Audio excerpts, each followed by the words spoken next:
Hello दोस्तों, welcome to another video of निक्जिक। और आज मेरे सामने है नई बजाज पल्सर NS 125 जो NS सीरीज की सबसे छोटी सीसी वाली बाइक है और पावर लोडेड थोड़ी सी होने की इसकी एक्सपेक्टेशन मुझे है। लुक्स में ये गाड़ी बहुत ज़्यादा स्टाइलिश है। मुझे लगता है बिगिनर फ्रेंडली होने के नाते बजाज ने बहुत अच्छा किया कि एक NS 125 सीसी बाइक भी दे दी ताकि सभी बिगिनर जो हैं, कॉलेज गाइज जो हैं, वो भी इस गाड़ी को चला सकें, स्टाइलिश बाइक को एंजॉय कर सके। स्पोर्टी और aggressive rider and pillion position इसमें दी हुई है और इसमें हेलोजन इंडिकेटर्स के साथ में LED टेल लैंप्स भी हैं। स्प्लिट सीट के साथ में होने की वजह से गाड़ी की स्टाइलिंग मुझे काफी अच्छी लगी और दोनों सीट्स वाइड भी हैं, कुशनी भी है, कंफर्टेबल काफी रहने वाली है गाड़ी। टैंक पैनल की फिट एंड फिनिश भी मुझे बहुत अच्छी लगी इस गाड़ी में। इसमें एनालॉग मीटर के साथ में एक छोटी सी TFT स्क्रीन भी दी हुई है, बट गियर शिफ्ट इंडिकेशन इसमें नहीं होता है फिलहाल। ओवरऑल गाड़ी की फिट एंड फिनिश मुझे अच्छी लगी। क्लिप ऑन हैंडल बार्स का काफी प्रीमियम लगता है और जो फ्यूल लिड का कैप है वो भी काफी प्रीमियम लगता है इस गाड़ी में। 12 लीटर का इसका फ्यूल टैंक है और लगभग आप इससे 45 से 50 के MPL का माइलेज भी एक्सपेक्ट कर सकते हो परफॉर्मेंस राइड के साथ में। तो आई थिंक 550-600 किलोमीटर की एक टैंक रेंज मिल जाएगी आप इसको अगर लॉन्ग डिस्टेंस राइड पर यूज़ करना चाहते हो तो। इस वीडियो में मैं इस गाड़ी के सारे फीचर्स भी आपको बताऊंगा, अपना राइड रिव्यू भी दूंगा, परफॉर्मेंस राइड और स्टेबिलिटी टेस्ट करके भी बताऊंगा और सिटी ट्रैफिक में इसकी हैंडलिंग कैसी है वो भी बताऊंगा। तो इस वीडियो को एंड तक जरूर देखें। Now let's start to ride.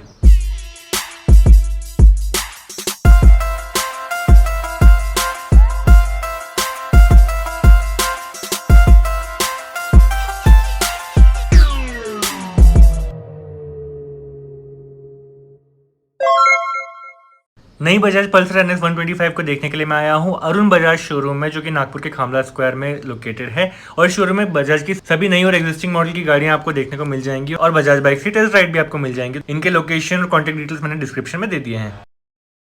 नई पल्सर NS 125 बिल्कुल अपनी बड़ी सिबलिंग्स की तरह यानी कि NS 160 और NS 200 की तरह ही दिखती है। तो नोटिसेबल डिफरेंस एक ग्लांस में नहीं मिल पाता एक्सेप्ट अगर आप वो ग्राफिक नोटिस कर ले जिसमें 125 लिखा है। इसके अलावा स्पेसिफिकेशंस का मेजर डिफरेंस है थोड़ा बहुत फीचर्स का। इस गाड़ी में आपको टायर्स थोड़े से थिन मिल जाते हैं, बट ओवरऑल सस्पेंशन की ट्यूनिंग और सस्पेंशन के जो स्पेसिफिकेशन है काफी सिमिलर है। इसमें भी आपको मल्टी स्टेज वाला मोनोशॉक नाइट्रॉक्स सस्पेंशन मिल जाता है and otherwise fit and finish भी इस गाड़ी की और डिजाइन एलिमेंट्स काफी सिमिलर है। प्रीमियमनेस के लिए मिरर में भी आपको रबर कवरिंग मिल जाती है और राइडिंग पोजीशन भी इसकी काफी सिमिलर है बड़ी वाली दोनों बाइक के साथ में।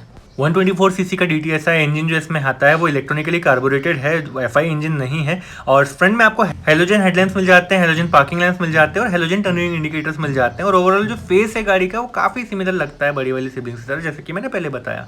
अगर टायर्स देखें तो फ्रंट में आपको 80 mm के टायर मिलते हैं, जबकि बड़ी सिबलिंग में आपको 100 mm के टायर्स मिल जाते थे। और इसमें फ्रंट में डिस्क ब्रेक मिल जाता है बट गाड़ी में ABS नहीं है। रियर व्हील में आपको ड्रम ब्रेक मिलता है।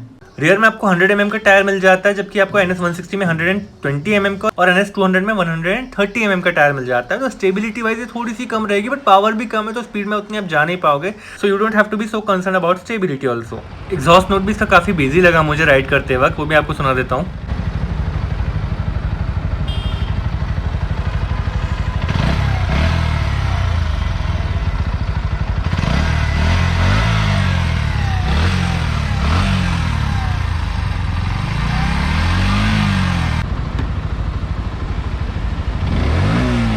Now let's take it on a ride.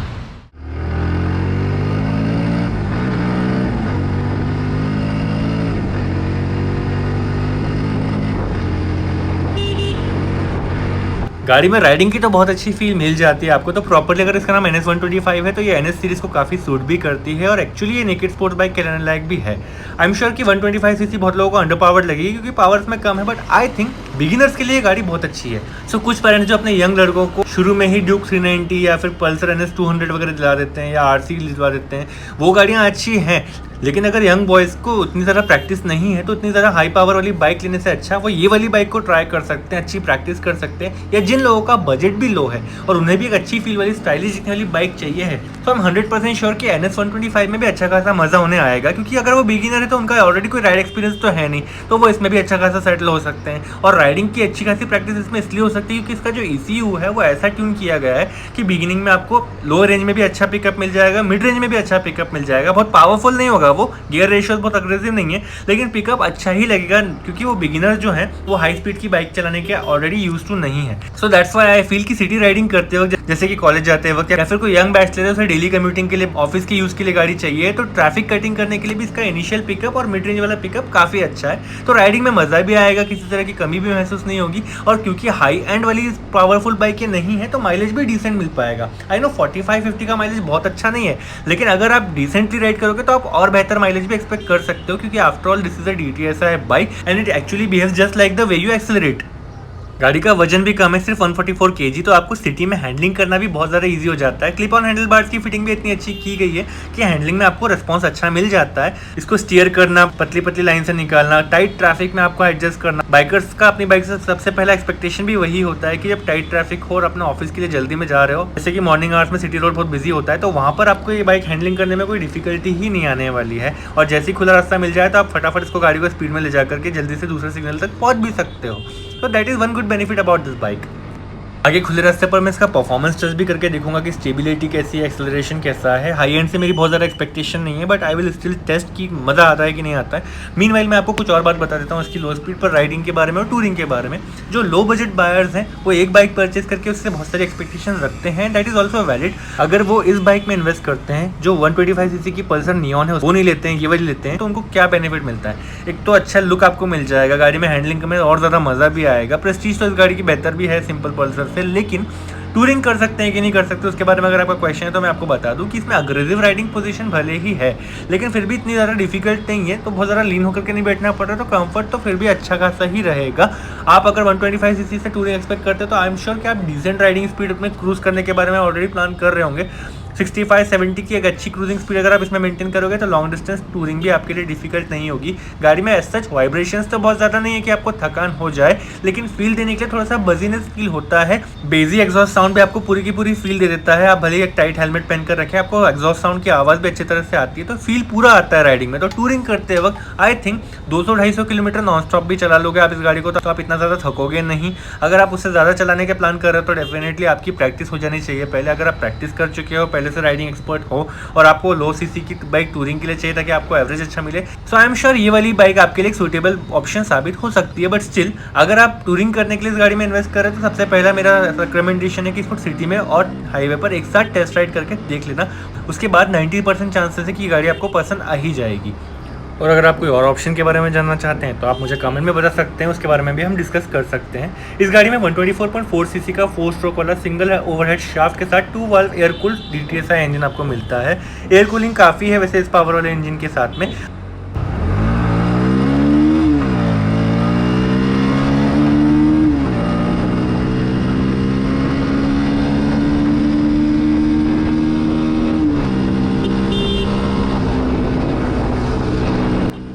अगर गाड़ी की मैक्सिमम पावर आउटपुट के बारे में बात करें तो 11.99 PS ये मैक्सिमम जनरेट कर सकता है 8,500 RPM तक, और मैक्सिमम 11 न्यूटन मीटर का टॉर्क की गाड़ी का इंजन जनरेट कर सकता है 7,000 RPM तक। सो क्लियरली आपको लो रेंज और मिड रेंज इसमें अच्छी मिल जाती है, बट हाई रेंज अगर मैं राइड करके देखूँ तो मुझे लगभग 8-9 हज़ार तक की RPM पर पीक टॉर्क तक महसूस हो गया था। उसके बाद में हाई रेंज थोड़ा सा कमजोर महसूस हुआ, जो आपको मैं अभी डेमोन्स्ट्रेट भी कर रहा हूँ। देखते हैं इस गाड़ी में अपन मैक्सिमम कितनी स्पीड पर राइड कर सकते हैं, स्टेबिलिटी कैसी मिलती है। थोड़ी देर के बाद में आपको फीडबैक भी देता हूँ।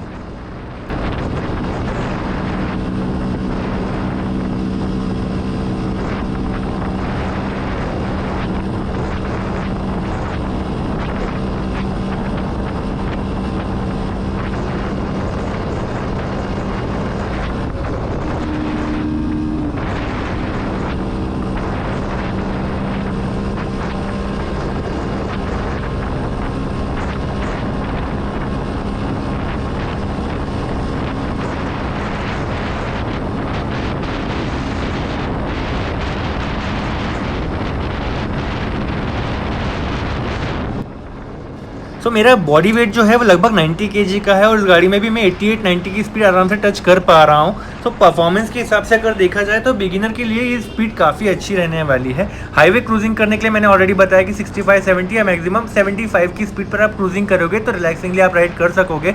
इंजन को हाई एंड पर बहुत ज़्यादा पावर ना देना कंपनी ने ऑलरेडी ब्रोशर में बताया हुआ है, तो उसमें कोई सरप्राइज़ तो नहीं है। लेकिन हाई एंड पर भी इंजन बहुत ज़्यादा हैसल कर रहा है, एफर्ट लगा रहा है, वो बिल्कुल मालूम नहीं पड़ रहा था इसको टॉप स्पीड पर टेस्ट करते वक्त। बेसिक एग्जॉस्ट साउंड भी काफ़ी कंट्रीब्यूट कर रहा था राइडर को अच्छी फील देने के लिए, तो उसमें भी कोई डाउट नहीं है, उसको भी फुल मार्क्स। लेकिन जब बात करते हैं सस्पेंशन की, तो अगर आप इसको लो स्पीड पर चलाते हो, बैड रोड पर चलाते हो तो उतना मालूम नहीं पड़ता है, लेकिन गाड़ी का वेट कम होने की वजह से जब अपन इसको हाई स्पीड पर बाउंसी रास्तों पर चलाएंगे या बैड रोड पर चलाएंगे तो आपको हल्के हल्के जर्क्स महसूस हो सकते हैं। सस्पेंशन की ट्यूनिंग तो अच्छी है, लेकिन गाड़ी का वेट भी कम है और ये गाड़ी हाई परफॉर्मेंस के हिसाब से डिजाइन नहीं की गई है। सो आई एम श्योर कि बिगिनर्स इसको उस तरह से नहीं चलाएंगे जैसा मैं इसको टेस्ट कर रहा हूँ। एंड अगेन बिगिनर्स के लिए गाड़ी बहुत बढ़िया भी है, परफॉर्मेंस इसमें एंथुसियास्ट लेवल का दिया हुआ भी है और लो वेट वाले यंग राइडर्स को इसमें अच्छा खासा मजा भी आएगा। But again very important message for everybody, कभी भी अपनी बाइक को अपनी कैपेबिलिटी से ज्यादा हाई स्पीड पर ना चलाएं, सिटी एंड हाईवे पर ट्रैफिक रूल्स को फॉलो करें और जब तक आप एक एक्सपर्ट राइडर ना बन जाए तो इस तरह की टेस्टिंग वगैरह भी ना करें। ये मेरी आपसे प्राइम एडवाइस है। आई रियली होप कि आप अगर इस बाइक को परचेस करने का प्लान करे थे तो इस वीडियो में आपको सफिशिएंट इन्फॉर्मेशन मिल चुकी होगी। फिर भी अगर कुछ और इन्फॉर्मेशन आपको चाहिए तो आप कमेंट करके मुझसे पूछ सकते हैं, मैं आपको जल्दी उसके बारे में जवाब दूंगा। अगले वीडियो में मैं इस बाइक को दूसरी बाइक के साथ भी कंपेयर करूंगा, या आपको कोई और बाइक का इन्फॉर्मेशन चाहिए तो उसके लिए भी आप मुझसे रिव्यू की रिक्वेस्ट कमेंट सेक्शन में कर सकते हैं। आने वाले वीडियोस में हम बजाज एंड केटीएम की और भी कई सारी बाइक्स का रिव्यू देखेंगे, तो ऐसे सभी मेरे इन्फॉर्मेटिव वीडियोस देखने के लिए मेरे साथ जुड़े रहिए। चैनल को सब्सक्राइब जरूर कीजिए बेल आइकन के साथ, ताकि आपको फ्यूचर वीडियोस की नोटिफिकेशन भी मिलती रहे। And until next video, good bye and ride safe.